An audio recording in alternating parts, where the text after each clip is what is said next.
തൊണ്ണൂറുകളിൽ കോൺഗ്രസ് ദളിതരുടെയും പിന്നോക്കക്കാരുടെയും താൽപര്യങ്ങൾ സംരക്ഷിച്ചില്ലെന്ന് ലോക്സഭയിലെ പ്രതിപക്ഷ നേതാവ് രാഹുൽ ഗാന്ധി. ദളിത് ഇൻഫ്ലുവൻസർമാർ സംഘടിപ്പിച്ച ഒരു പരിപാടിയെ അഭിസംബോധന ചെയ്തുകൊണ്ട് സംസാരിക്കവെയാണ് അദ്ദേഹം ഇക്കാര്യം തുറന്നു സമ്മതിച്ചത്. 3 വട്ടമായി അധികാരത്തിന് പുറത്തു നിൽക്കുന്ന കോൺഗ്രസിന്റെ ഉന്നത നേതാവ് തന്നെ ഇക്കാര്യം തുറന്നു സമ്മതിച്ചു എന്നതാണ് ഇതിലെ പ്രധാന കാര്യം. ദളിതർക്കും പിന്നോക്കക്കാർക്കും രാഷ്ട്രീയ പ്രാതിനിധ്യം ലഭിക്കുന്നത് കൊണ്ട് മാത്രം സ്ഥാപനങ്ങളിലും സമ്പത്തിലും പങ്കാളിത്തം ലഭിക്കാത്തിടത്തോളം അവരുടെ പ്രശ്നങ്ങൾ പരിഹരിക്കാൻ കഴിയില്ലെന്നാണ് രാഹുൽ ഗാന്ധി പറയുന്നത്. കോൺഗ്രസ് പാർട്ടിയുടെ യഥാർത്ഥ അടിത്തറ തിരിച്ചു കിട്ടിയാൽ BJPക്കും RSSനും ഓടിപ്പോകേണ്ടി വരുമെന്നും അത് ഉടൻ സംഭവിക്കുമെന്നും രാഹുൽ ഗാന്ധി കൂട്ടിച്ചേർത്തു. ഇന്ദിരാഗാന്ധിയുടെ കാലത്ത് ദളിതർ, ന്യൂനപക്ഷങ്ങൾ, പിന്നോക്കക്കാർ എന്നിവരിൽ കോൺഗ്രസിന് പൂർണ്ണ വിശ്വാസമുണ്ടായിരുന്നു. എന്നാൽ പിന്നീട് 1990കളിൽ കാര്യമായ പോരായ്മകൾ ഉണ്ടായെന്നും രാഹുൽ ഗാന്ധി പറയുന്നുണ്ട്. പ്രാതിനിധ്യവും അധികാര വിഹിതവും തമ്മിൽ വലിയ വ്യത്യാസമുണ്ടെന്നും മുൻ കോൺഗ്രസ് അധ്യക്ഷൻ പറഞ്ഞു വെക്കുന്നു. നിങ്ങൾ രാഷ്ട്രീയ പ്രാതിനിധ്യത്തെക്കുറിച്ച് സംസാരിക്കുന്നു. കാഞ്ചിറാം രാഷ്ട്രീയ പ്രാതിനിധ്യത്തിന് വേണ്ടി പോരാടി. എന്നാൽ അവർ രാഷ്ട്രീയ പ്രാതിനിധ്യം അപ്രസക്തമാക്കി, സംസാരിക്കാൻ പോലും കഴിയാത്ത പ്രതിയാക്കിയെന്ന് ലോക്സഭയിലെ BJP MPമാർ പറയുന്നു.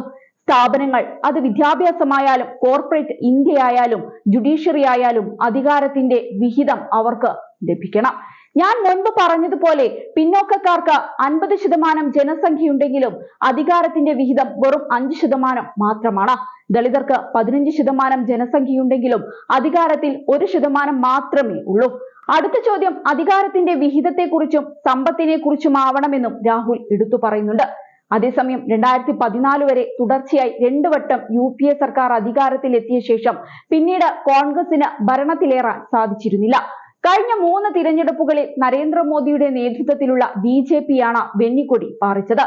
ഇതിനു പിന്നാലെ തന്നെ കോൺഗ്രസിന്റെ ദളിത് പിന്നോക്ക വിഭാഗ സ്വാധീനത്തിൽ ഇടിവുണ്ടായെന്ന് വിലയിരുത്തൽ ഉണ്ടായിരുന്നു. ഇതിനെ സാധൂകരിക്കുന്നതാണ് രാഹുലിന്റെ ഈ അഭിപ്രായ പ്രകടനം. ഇത്തരം അഭിപ്രായ പ്രകടനങ്ങൾ നടക്കുമ്പോഴും രാഹുൽ ഗാന്ധിയെ കാണാനില്ലെന്ന വിമർശനവും ഉയരുകയാണ്.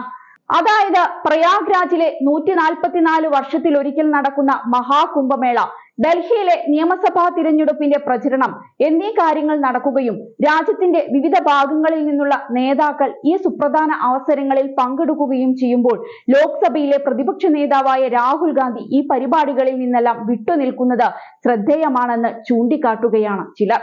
അദ്ദേഹത്തിന്റെ നേതൃത്വത്തെക്കുറിച്ചും രാജ്യത്തിന്റെ അടിസ്ഥാന മൂല്യങ്ങളോടുമുള്ള പ്രതിബദ്ധതയെക്കുറിച്ചും ഗുരുതരമായ ചോദ്യം ഉയരുകയാണ്.